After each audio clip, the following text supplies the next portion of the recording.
Bonjour à tous, bienvenue dans cette vidéo. On est fin novembre ici, on va bientôt attaquer le mois de décembre et je vais vous donner quelques petites astuces ici pour vraiment rester en forme. Alors en novembre, vous avez peut-être constaté une baisse d'énergie, c'est normal, hein, il y a eu le mauvais temps, il y a toujours du mauvais temps, il y a l'arrivée du froid, il y a eu le changement d'heure, il y a la luminosité qui baisse, il y a la préparation des fêtes, il y a peut-être aussi une surcharge de travail en fin d'année.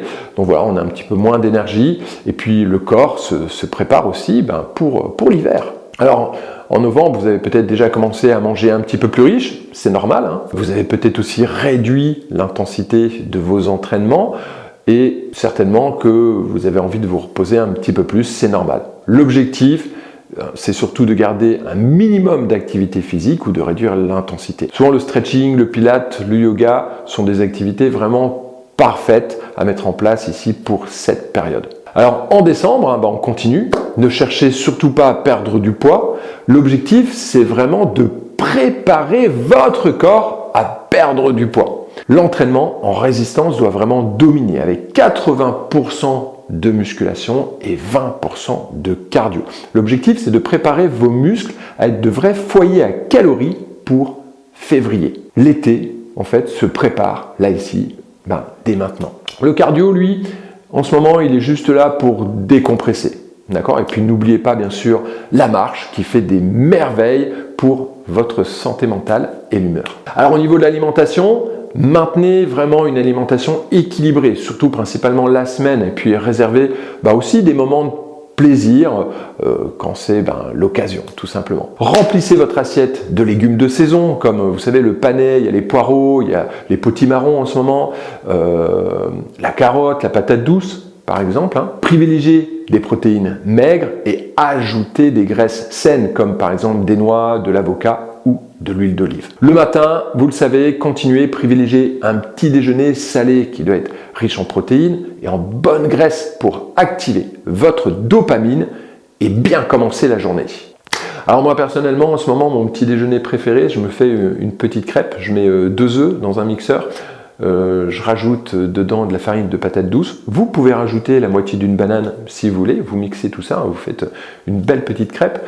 Puis à part, vous pouvez écraser l'autre moitié de votre banane, vous mettez des graines de chia dedans. Alors ça, je vous conseille de le préparer 20 minutes, 1 heure avant, comme ça, mais les graines de chia, elles vont gonfler un peu.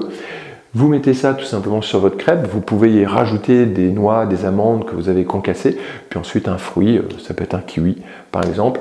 Hop, vous pliez tout ça et ça c'est vraiment délicieux. Et là vous avez vraiment un bon petit déjeuner.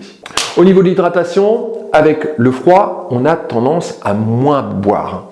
Mais l'hydratation reste essentielle, surtout si vous continuez à bien vous entraîner. L'eau aide à récupérer, ça va aider également à la gestion du métabolisme et au maintien de l'énergie.